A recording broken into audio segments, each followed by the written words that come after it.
So good afternoon, everybody, and welcome to our job market workshop. My name is Yasser Eliwa, one of the organizers of the Doctoral Masterclass. The main objective of this workshop is to help doctoral students to secure their first full-time academic position in higher education here in the UK.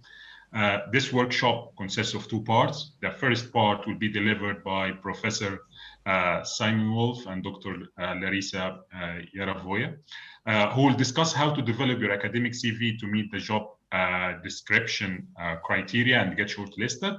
The second part will be delivered by Dr. Monomita Nandy and Dr. Suman Lodh, who will share the key tips for successful job interview. I think now the microphone is yours for to Larissa and Simon to start this workshop. Excellent. Thank you very much for the introduction. And I would like to welcome everyone for the job market workshop. First of all, may I say massive thank you to Tracy for organizing the event, for the Tevin, and for everyone who've been involved. I think it's working very, very well. So what we are going to discuss today, I know that all of you, all PhD students, doctoral students, you're on different stages of your academic career, of your PhD journey. Some of your final year students and already start looking for your first academic position. Some of you maybe just the first year or second year, but still, I think if you want to continue your career in academia, this might be useful for you. Considering that we have COVID crisis at the moment, you know, this probably put additional pressure on you. And job market is maybe not that great as it could be pre-COVID, but there are some positions available. And in this workshop, we will try to help you to increase your chances to getting shortlisted for your first time academic position, and we will focus for specifically for the UK job market. However, you can obviously use this information to apply globally. So let me introduce myself. My name is Larissa Yarovaya, and today I'm based in Southampton Business School. I'm a lecturer in finance there and also program director for BSc Finance. And today I'm together with Professor Simon Wolfe. Would you like to introduce yourself, Simon? Hello, everybody. I'm Simon Wolfe. Yeah, so why we decided to deliver this workshop together, because I think we can provide two different perspectives. Because for me, I'm more early career researcher, and I've recently been on the job market myself. Well, how to say recently? 5 years ago, I've been on the job market for the first time. So I still can very, very relate for you guys, for all PhD students who just probably will have Viva soon and will start looking for jobs. So I think I can share my experience from my perspective, what I'm doing and how I'm finding the position and how I'm trying to develop the CV and how I'm trying to meet the criteria and how I can communicate with the employers, to ensure that, I will get shortlisted. While Professor Simon, he was previously head of banking and finance department in Southampton Business School for more than 17 years. So he can share his insight from the part of the employers. So he will be able to give you some specific advice and specific tips, how you can, again, increase your chances and to get shortlisted. So we will present for probably about 10 minutes to give as much time as possible for questions and we will try to answer the questions. So please post them in the chat. So we'll talk how to get yourself shortlisted, how to search for academic jobs in the UK, how to read and to interpret job description and person specification. And also we'll provide some specific advice how to be more competitive at the job market. So in terms of the searching for your first academic position, there are lots of different engines available online where you can find all the positions that are available. So I provided a few links here, and without advertising any particular link, what I personally used most is the first one, to jobs.ac.uk, because I like the interface of it. I think it's very easy to find the position. It's very easy to use different filters. It's very easy to identify when is the deadline to apply for each position. And basically it's quite convenient if you are interested in any job, not only in the UK, they're also published in different areas in European Union. There are lots of positions that advertise on Asian market as well. So it could be your first reference point. However, if you are interested to secure a position in any specific institution, or you have a list of institutions that you really want to work in, you really want to get into, of course, you can subscribe from the university website, from the vacancies website. You can include your email address, and you will be notified every time when any new position in this specific institution is available by email. Yeah, so if you have kind of your dream institution when you want to work in the future, you can start keeping an eye on it and receive notifications about the positions. So in terms of the specific examples, currently we have a position opened in Southampton Business School. It's a beginner's position, lecturer in finance job. So feel free to go ahead and to find this position description of it. So how normally the academic job advert look like? First thing, what you will be able to see on any job advert, on any position, is the information about the employer. And this information is actually very crucial, because you need, not only during your interview, but in your application form, in your CV, you need to demonstrate that you are a good fit to this institution. You need to show that you are aware of what this institution is about. You need to know that for example, the research that have been conducted in this specific department. You need to know the strategy of the university. You need to be aware about the strategy of the business school. If we are talking about accounting and finance, most probably it will be business school position. You need to know about the mission, vision, and all these facts, can actually help you to refer to key values of this institution in your application form, and it will help your employers to understand that, well, you're a right person and you can be a nice colleague to work with, and you should be shortlisted, and they will be curious and interested to invite for you for interview. So information about the employer is really crucial. Also, in any job advert, you can see the contact details of the person. Normally, it could be a head of department, it could be head of school. So it will be your potential line manager in the future who are responsible for this position and who will be able to answer your questions about this position as well. And normally you can see something like, for an informal discussion about the post, please contact a certain person. And here you also can be strategic. You can think that it's your first reference points, your first opportunity to make yourself known, to make yourself under their radar. However, please be careful here, because if you're sending some email like, oh, when is the closing day to apply for this position, or something very obvious that already clear from the job advert, probably you want to be able to make a good impression about yourself. So think wisely about which question you may ask. Maybe you want to clarify something not yet clear from the job description, and use this chance to introduce yourself informally before applying for position. Information like closing date, brief description of the role, and of course, very detailed job description and person specification you also will be able to find on any vacancy. Yeah, so all this information is very critical. If you have a look as an example on this position on a lecturer in finance, you can see that it includes a brief description about you, what is expected, which particular candidates are welcome to apply for this position. And here you can see that we would particularly welcome applications from candidates with a strong quantitative background. So what this information gives us that you need to show a case in your CV, your quantitative skills, your analytical skills, your potential ability to teach quantitative modules, and to explain how your research work, what is the quantitative element there as well. Straight away to show your suitability, that you meet in these first criteria that's specified in this brief description of desirable person, desirable candidate. You will have a PhD in finance here, so it's specified because it's lecturer in finance position. If you're talking about lecturer in accounting, it probably will be PhD in finance or accounting. So it could be different version of it, but also check it. In terms of the whether PhD is compulsory or not compulsory criteria, it's actually a good question to ask potentially of the contact person. If you have a viva, I don't know, in the next 2 months, whether you already can apply for this position or not, whether you will be considered. So you're almost there, you almost have your PhD, but not yet awarded. So this could be one of the questions that you can ask and you can double check.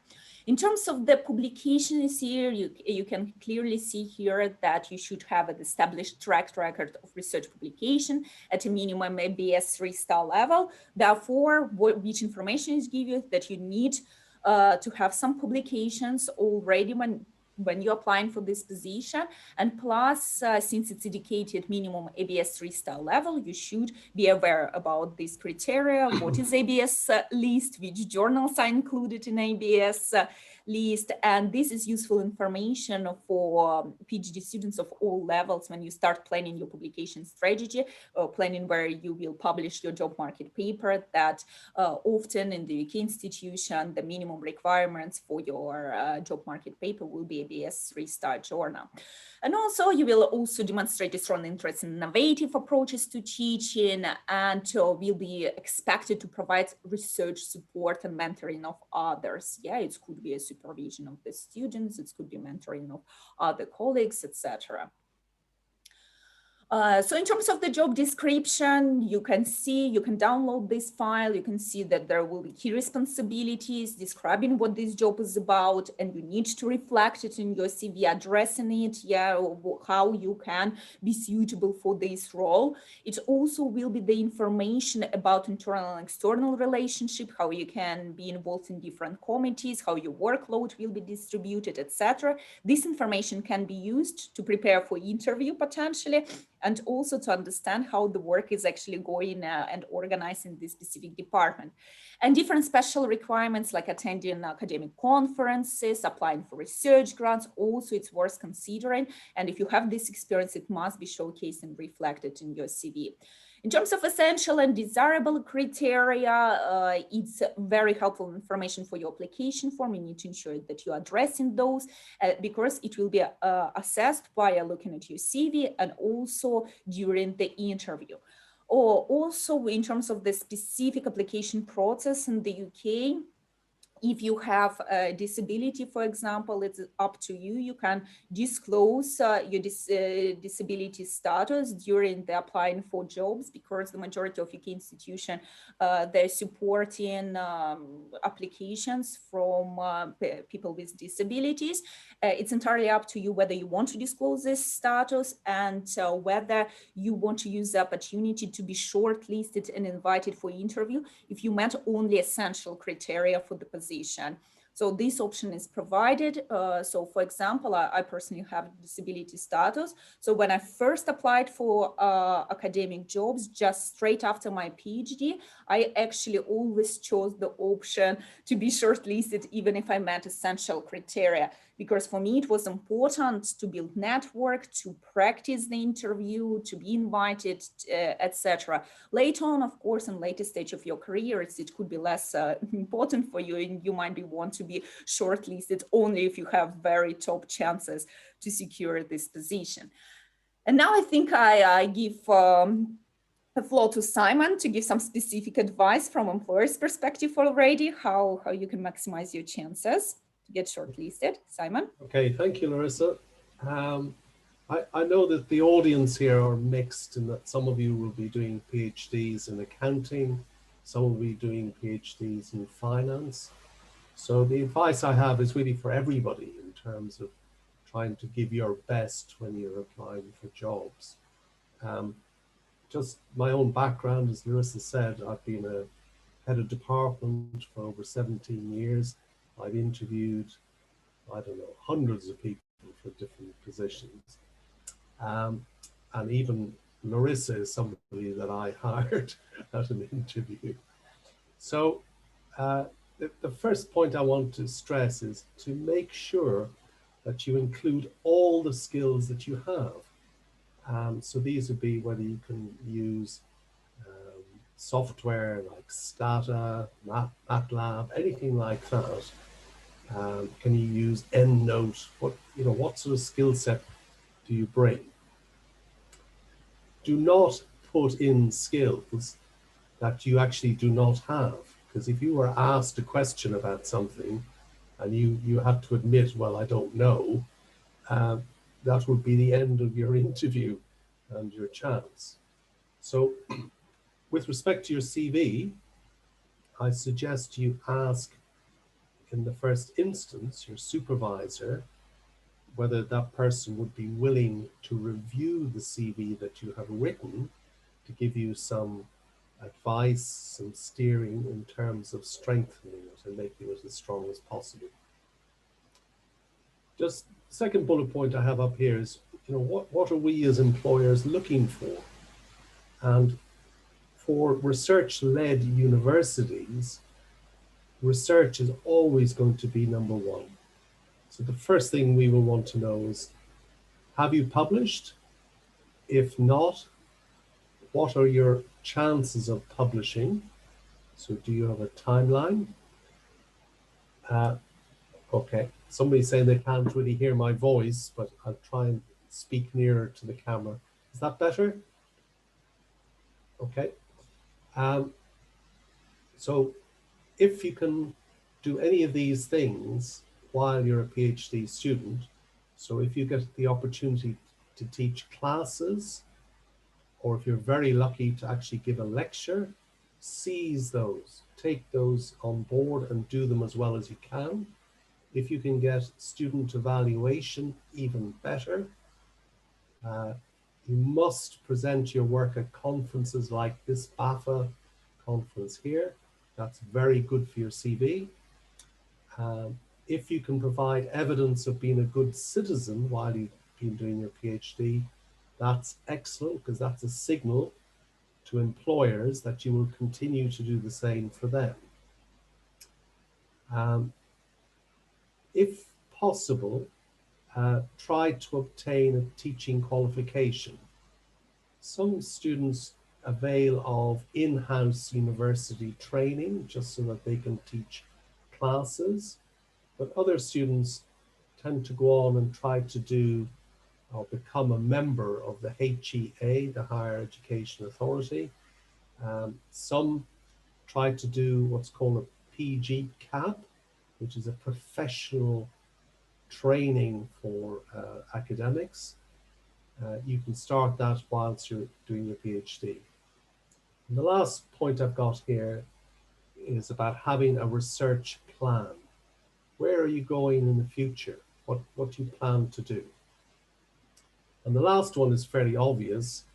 Turn up smart, look good, look like you mean the business. If we can go to the next slide, please.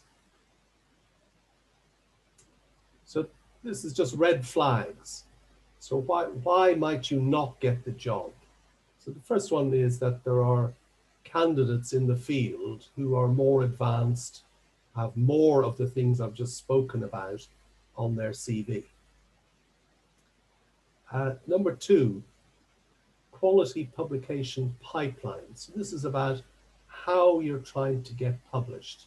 Do you have papers? Okay. Somebody's asked a question about how would you show evidence of good citizenship? The answer to that is that you volunteer to do things. Perhaps you run open days in the business school that you are in, or the department that you are in, or indeed for the university, just across all disciplines. So there's many ways you can show good citizenship. If you have no teaching experience whatsoever, this can be a drawback, because the employer is then going to judge you on the basis of your research presentation that goes side by side with an interview. So it's hard to claim I'm going to be a good teacher if you've never done it. The fourth bullet point here is about unconvincing interview or presentation. Usually the first interview you ever do will not be good. So it takes you one interview to learn what are the kind of questions I will be asked, and to learn what questions you answer well, what you need to do more homework on. The fifth one here, not making the shortlist for an interview.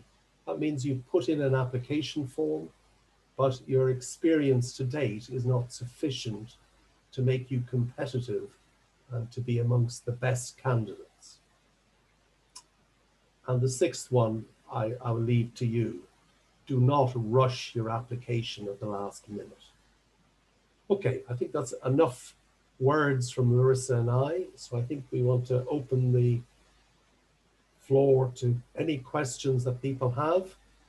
I assume we can pull from the chat if there are questions that we may have not answered.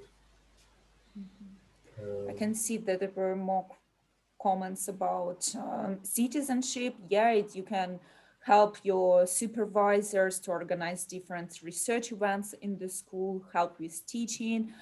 If you've been invited to review for the academic journal, you can demonstrate that you completed several reviews for the journal. It's also demonstration of the academic citizenship. So there are lots of ways how you generally can engage with the academic community within the institution and outside the institution, even as a PhD student. So it's all about volunteering your time and to help to engage with the university activities. Yeah. How many months before finishing PhD can we apply? Maybe I'll answer that one, Larissa. So this is from Narmeen to everybody.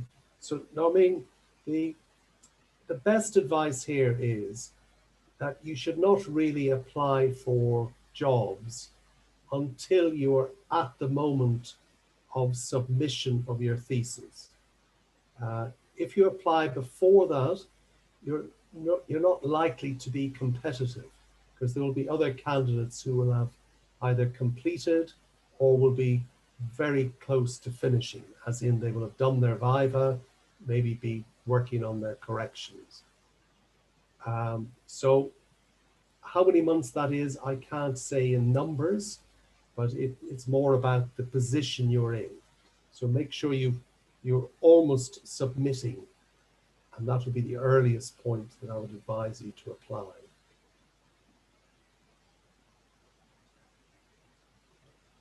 Can I just make a contribution, please?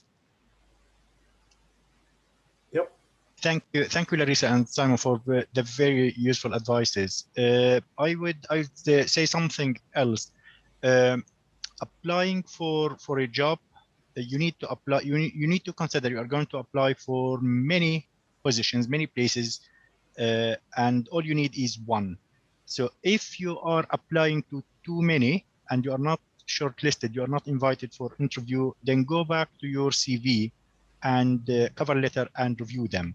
So there is something wrong with them, or they are not strong. They are not structured strongly enough.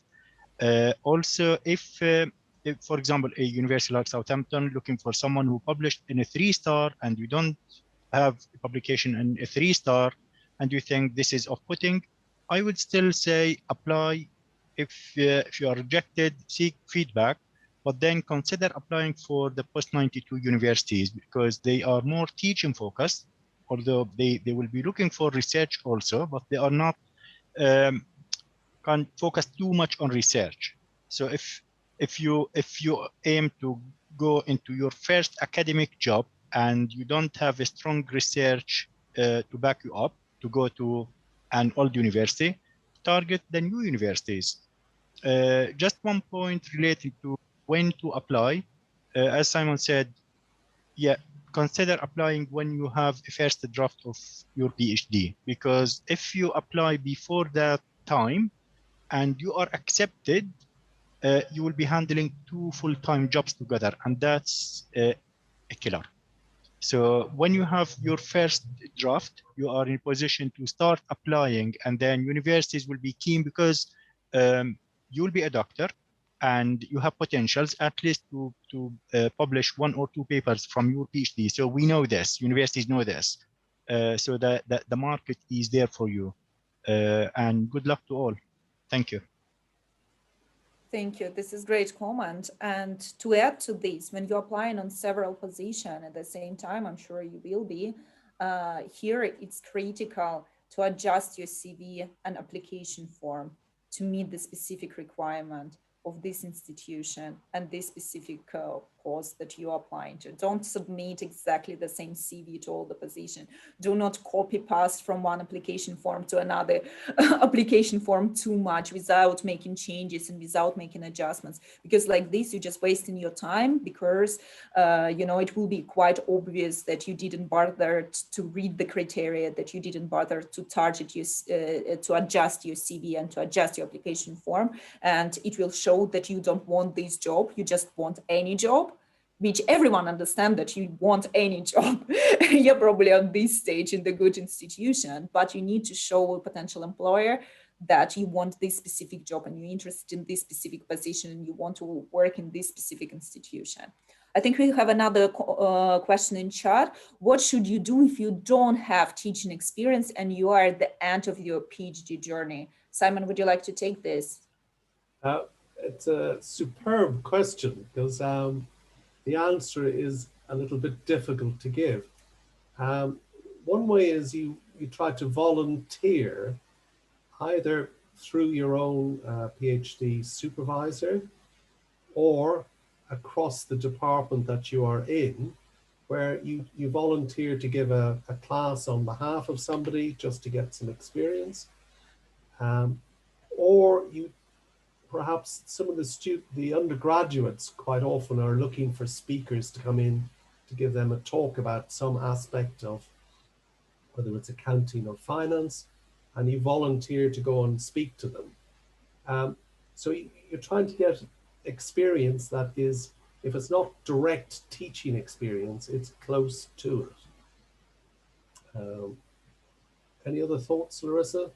Yeah, I agree with you. And I think it is important, regardless of whether you're almost at the end of your PhD journey or you're early on, I think you need to try to ask your supervisor and your line manager for help right now to get these teaching opportunities. And if you're earlier in your PhD journey, think about it in advance. Even if you're a first year PhD student, you're a second year, start getting these teaching opportunities, because it will improve, you know, your chances to secure a first academic post. I think another question, as an employer, how much is important to hire someone from UK? I'm asking for those who have non-EU nationalities. Yeah, from my perspective, when I was applying for a job, I also have non-EU nationality. Therefore, it was, of course, challenging, because you kind of, from my perspective, need to excel in almost every single criteria to be employed in the UK, because of the sponsorship certificate that should be issued by your employer. Therefore, you would need to indicate that you need this when you're applying for position, but majority of good institutions will be happy to support it if you really demonstrate that you are the most appropriate person for this job and for this role. So it is possible. I myself secured the position here and lots of other colleagues. So please don't be discouraged and just apply and try your best meeting all these criteria. So it is possible. Is there any, yeah, Simon? I was going to pick up on a comment that came from Janice. Janice has asked, how important is the reputation of the university where the PhD was conducted? It matters a bit, but what's probably more important is, who is your supervisor? Strange, yeah. But true. Absolutely. Yeah, it's all about who you are, I think, in the majority of cases. Yes, or yes, reputation matters of the university. We can say that it might play a major role in some cases, but even if you are coming from less reputable institution, you still will be assessed on who you are, who your supervisor are, and what is your publication profile, what your research is about. So again, you should not be discouraged, and you need to try your best and to apply for any university and any position that is available. And I think final question before we pass to Mona and Suman, is there any preference for the number of publications? Thank you. There is no, of course, we can say more better. It's as simple as that. But for early career, there are minimum requirements that you should at least publish. And in terms of the quality, for example, for Russell Group University, it should be at least one ABS 3-star publication. But in this case, if your number of published papers rather limited on this stage, you can indicate your research plan. And you can indicate the working papers that you have and in which journal you potentially going to publish it. It's also can help you to show, that you plan to publish more in the future. I think that's all from us. Yeah, we will answer some questions in the chat if something will come up. Yeah, so floor to Mona and Suman. Okay, thank you. Thank you so much, Larissa, and thank you, of course, Simon, for this useful tips. And now move to Mona and Suman. Okay, hope you can see my screen. We can see. Okay, let me expand it. Hello, good afternoon, everyone.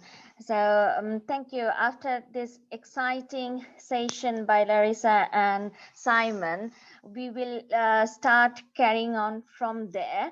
So let me first introduce myself. I'm Monomita Nandy. I'm from Brunel University, London, and I'm reader in accounting and finance, and also the director of internationalization and exchange coordinator for business school. So why I'm telling this whole designation, because I will explain that how it's related to your first job even. And I will hand over to Suman first to introduce himself. Hi everyone, good afternoon again, and thank you Larissa, Simon, Mono.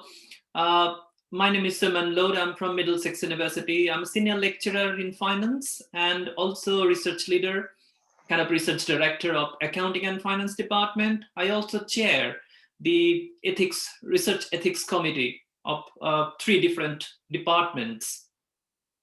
Thank you. So what we are going to talk in this session, and then we will give enough time for your question, and Suman will keep an eye along with other colleagues here on the chat. So the first point is correct information is crucial. So I think that was the point that Larissa and Simon was trying to highlight in their presentation, that carefully read all the information that your prospective employer is asking from you or they are sending you. So usually after you are shortlisted, they will send you all the details. So please read those details carefully and clarify. Don't just jump into to write an email to ask for more details. First read that, and if you cannot understand any points, so talk to your supervisory team and they can help you to understand what are those points. Then clarify the format of the interview and location with the human resources if there is a doubt. So preferably you will get the email from human resource, so don't go to the head of the school or dean of the school. So it's better to clarify this type of non-academic issues with the human resource department. And you can always browse the university website to find out the maps, where is the building. So this type of things you can do it by yourself. And then the very important point is the job description and person specification. So before you appear for your interview, go back again, like what you mentioned in your application and what was a job description. So in every job description, they will clearly state that what they want from you and how you can contribute. So you have to map your capabilities with the requirement of the employer. So I think that that's a very crucial point here. Then we would like to give you some hints about some points that you can remember when you go for your interview. So the first point is summary of yourself. So usually when we sit in the interview panel, the first point we ask that tell something about yourself. Okay, it's a very common question because you cannot explain everything about yourself in the application form, because there are certain words limit and other constraints. So clearly mention your name. And if there are different cultural practices that some people prefer to called by their first name, some people by last name, some people wants their title to be called with like doctor something. So be be very specific. Like if you are saying, say for example, I always say my name is Monomita Nandy, but I don't add the doctor in front of that, and I say that but you can call me Mono. So that's the way you can make a friendly relation in the beginning. And always remember that the first impression can be built up within few seconds, or even in nanoseconds. So, and what is your current position?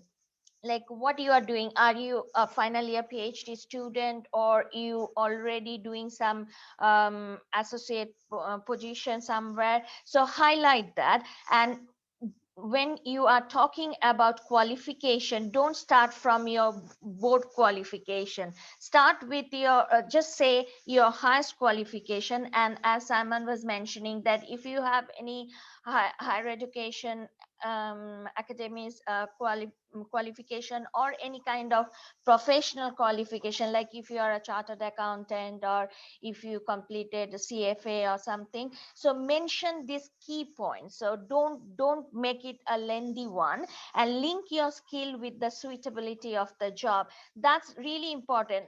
I think Larissa and Simon was highlighting that point very nicely, that if you don't have any skill like computer skill or software skill, don't mention them. So because you have to link your skills with the suitability of the job. If the job asks you that you should have some kind of a technical knowledge, or some kind of programming knowledge, so you have to explain that when you are giving a brief introduction about yourself. And then how you are going to add value to the team. So I will explain this point in the latter slide better. So how you will contribute to this group, be very brief here, because there might be a question, related question, where you can explain how well you can suit with the team, and what is unique about you, like what is the selling point, so why I will hire you. Because I'm coming to a commitment, I'm making a commitment that I will hire you. So before I promise you that okay, I'm ready to hire you, I have to say that what is the unique point with this candidate which is missing with the other candidate. So you have to find out, because you don't know who are the other candidates. So you have to always find your unique point that will help you. Now the second point is, before you go for the interview, please find a summary of the prospective employer. So you need to, you can get all those information from the website. And if you are going for business school, so go to the business school website. And also in general about the university, like what is their position in teaching excellence. If you are applying for a lecturer position in say accounting or management accounting, you just see that what is the ranking of that university in accounting field. So see all those things and talk about that. Sometimes we ask this question, that how you think you would be suitable for this job.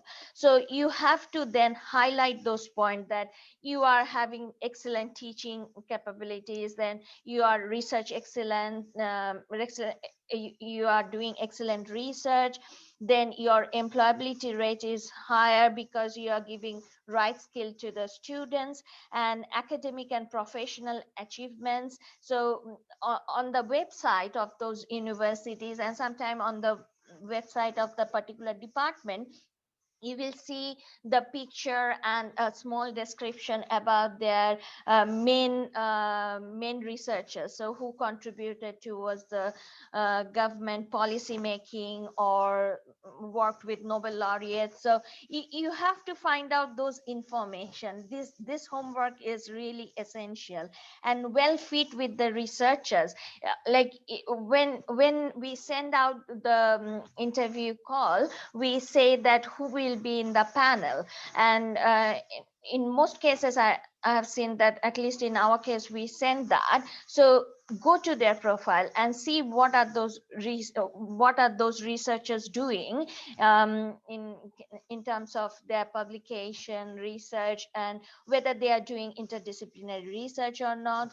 So try to link your research with someone, and if you know exactly which group you are going to work for, say in our department in accounting, there are six division like research groups, and I belong to the accounting research group, so I knew exactly who are there in that group, so I can see that how I will contribute to that group. So you have to be very careful here when you talk about, don't try to forcefully link your research with someone's research, but you will definitely find some common ground. Okay, and then the accreditation, so talk about their good things.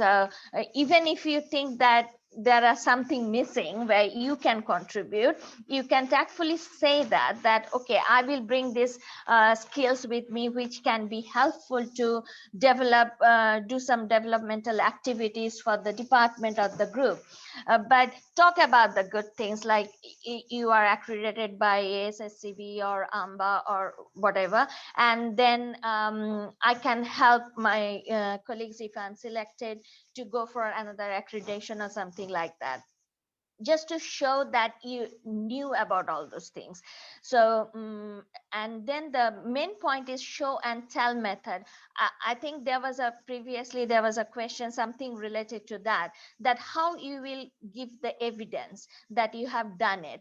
So evidence and short narratives about your achievement is very much important. Now when I say evidence, I'm not telling you to give you a detailed evidence. So what you can say for example about research, you can say that I published in ABS 3-star. So you are giving an evidence that you know what is ABS, what is the importance of publishing in good journals, and you can say that I taught in at undergraduate level, and if you won't get the opportunity to work as a GTA, then you can always ask your supervisor or your line manager to help you to do some kind of dissertation supervision or co-supervise with your supervisor. So that would help you to give some evidence that I supervised master dissertation or undergraduate project with my supervisor,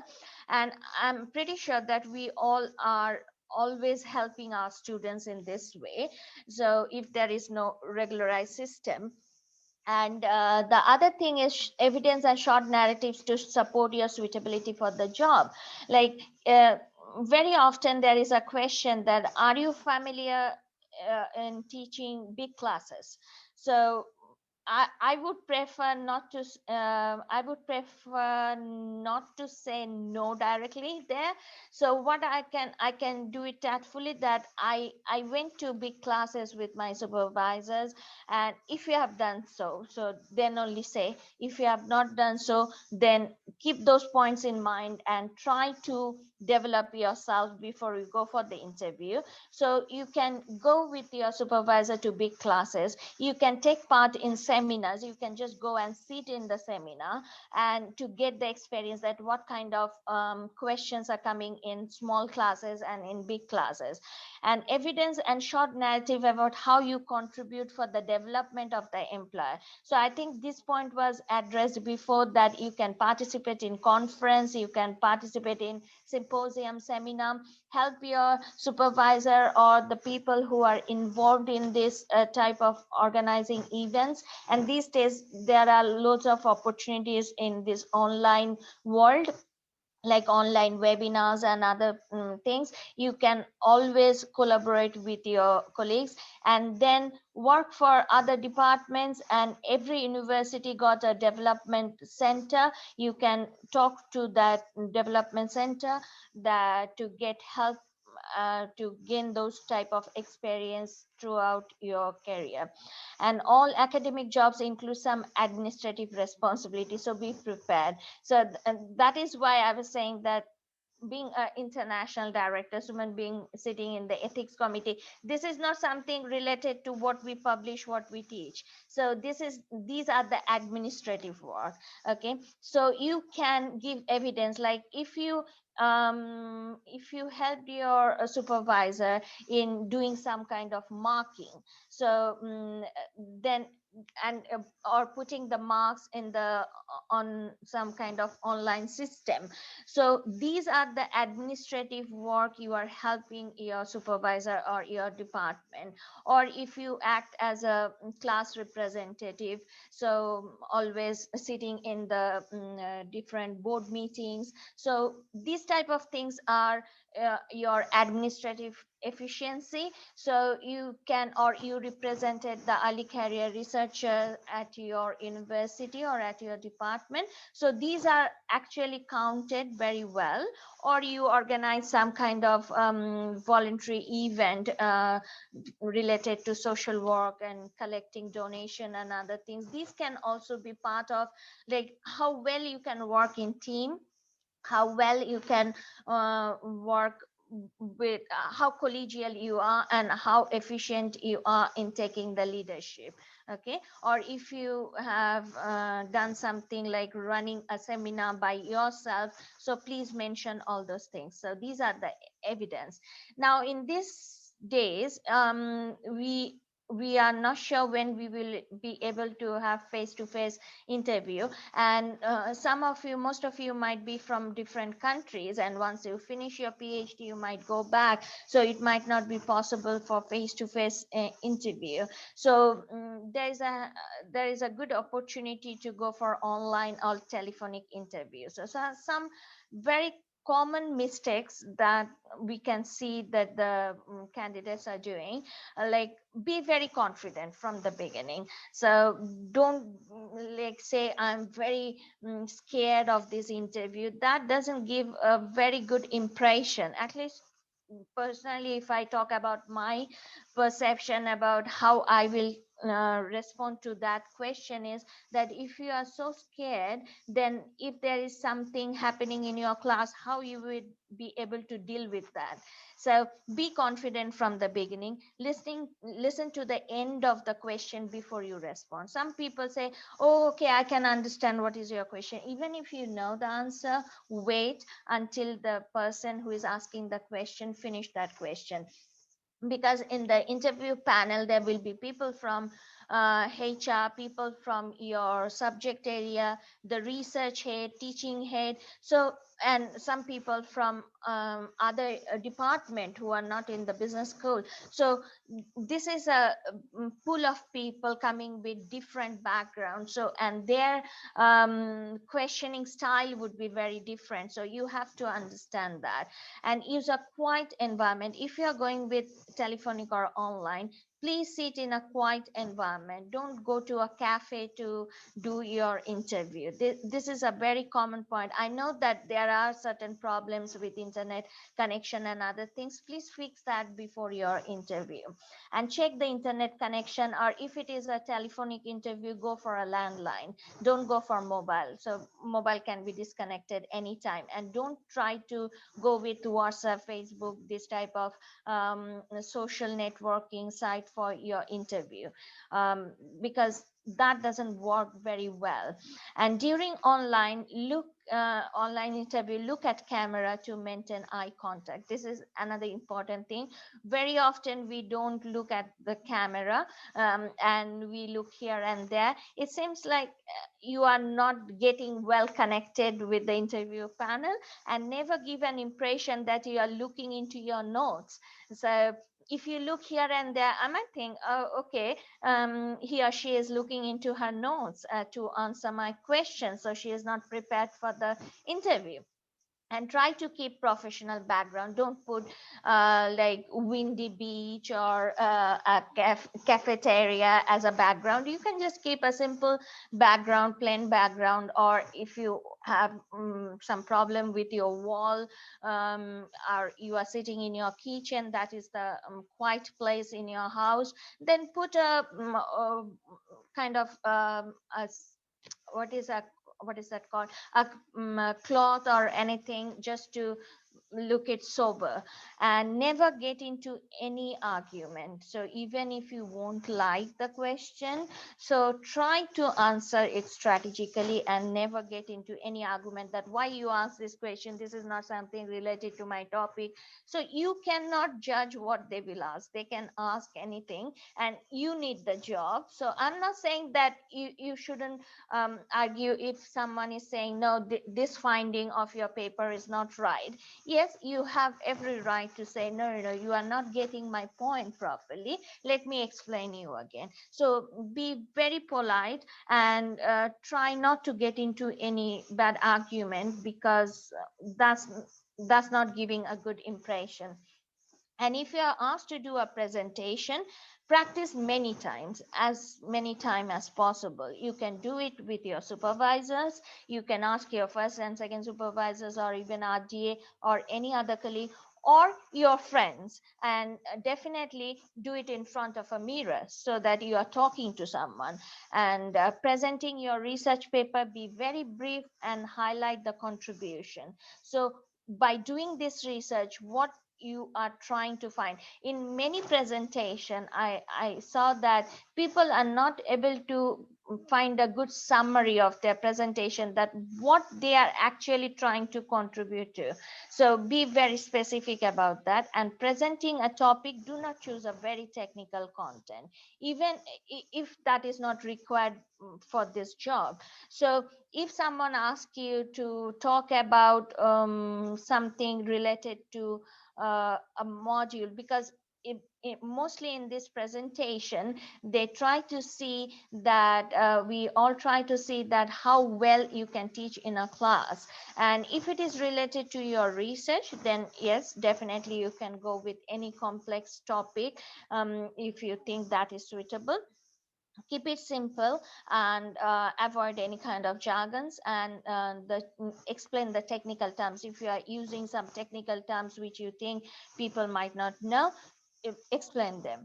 And include employability skills if it is related to teaching, to deliver through your lecture. Remember the learning outcomes. If you are asked to give a lecture presentation related to your teaching, so be very specific that you are mentioning the learning outcomes. You are saying how this teaching will help people to gain their employability skills. And while ending an interview, even if you are not asked to ask any question, you can still do so. So you can politely ask, can I ask, am I allowed to ask a question here? And keep your energy level high until the end. So very often after the presentation, people say, oh my god, like, so don't do like this. So it seems like you were so stressed and you were not enjoying in interacting with people. So keep an ending remark stating that how you think you will be suitable for the job. So here you can briefly explain that I would be very happy if I'm selected because I think I can contribute in this way. And express your gratitude to the panel for their time. And if you want to send an email to thank them, and please try to avoid the weekends, though I knew that most of us work over weekends sometime, but it is better to keep it professional. And if you are having an interview on Friday afternoon where you didn't manage to send them an email, thank you email, do it on Monday. So the main point is remain happy and relaxed and be very confident, and we would like to wish you all the best for your job interview. So thank you very much. And now we will, I didn't manage to see the chat, so hopefully my colleagues are replying to your questions. So I will stop sharing, and if you There have is no any question. yeah. There is no special question for that. Okay. Can you hear me? Yep. Yeah. Hello, I have one question. For example, I have PhD plus CPA plus 5 years experience in banking sector. Plus I published the 3 articles within Q2.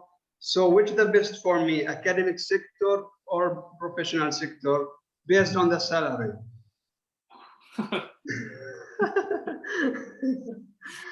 I can answer this question. So I forgot to mention that our last section was not only for academic job, so it was also related to any kind of job, and you can apply. These are the common principles. Okay, so I would say that you have to assess what you want to achieve in future. So if you think that the goals that you want to achieve, you can do that by going into industry rather than in academia, then go for industry. And you can always Google and try to find out the salary scales. And when you see a job advert from university, they usually state the salary band, so you can clearly understand that what type of salary you can get by going for university job, and then you can tally that where you fit well. In general, Mhm. in general, which the best? In Academic terms of or- salary, it's industry. Yes, salary. Industry. So we are very poor people, so like we are always highly dependent on knowledge, so that's something. And if anyone else got any other question here? So yeah, and the satisfaction, I think here in academia we have lots of satisfaction working, and in academia we are working very closely with industry people, and many of our PhDs, I have seen that they are going for banking and the central bank. They are, every organization they are recruiting, they are having the research and development cell, and they are recruiting many people, even the graduate people as a research scholar. So if you apply the tips that we gave you, so you can apply for any apply in any interview. We have a question from Sanjeev. Sanjeev, if I may, the answer to your question, that what advice would you give if you have to give in one sentence, is the confidence and the contribution. Confidence in yourself and contribution to your employer, the university, or as Uday was saying, that whether it is industry or the academics, the contribution that you bring. Because anyone will hire you once they see that you can bring in something with you, instead of another selecting another person. So you have to prove that that was the point in our presentation. What is the unique selling point about yourself? I know the selling point sounds really odd, but you have to sell yourself, like how, where you are so unique. Okay, and I think, is there any other question from anyone? So I would like to conclude our session by giving a very positive feedback to all of you, that please feel free to talk to us. Please feel free to attend this type of sessions. This is not, you are not wasting your time. Like when you listen to other people, sometimes we also do, like we go for our continuous development program. Why we are doing that? Even the president of BAFA or the other professors here, they are also attending those type of courses. Why? Because we want to see that in future, the way I'm dealing with my colleagues, I'm dealing in sitting in an interview panel, how I'm dealing with the prospective candidate, whether I'm doing right or wrong. So I can assess myself. We can assess ourselves very well.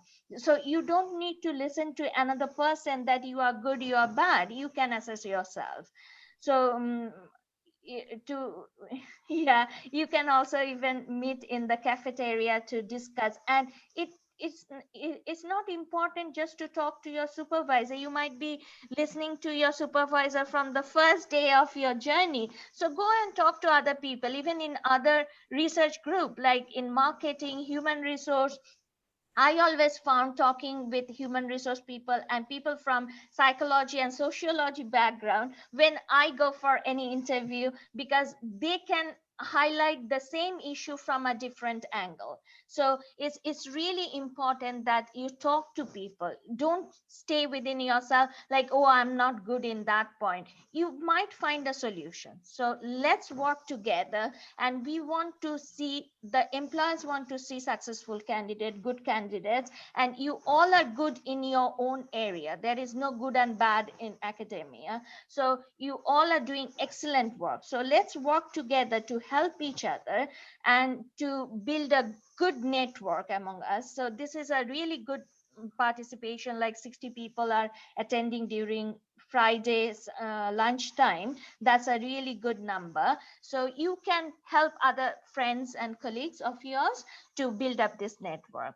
Thank you very much for attending this session. Thank you, Mono, for this. Thank you all for sharing all useful tips today. We will have a 30-minute break, and Stephen mentioned in the chat area that you can go to the cafeteria and then discuss this further. Thank you so much for attending this session. I hope you enjoy it, and see you later, of course. Thank you all. See you. Bye then. Bye. Bye. Bye. Bye.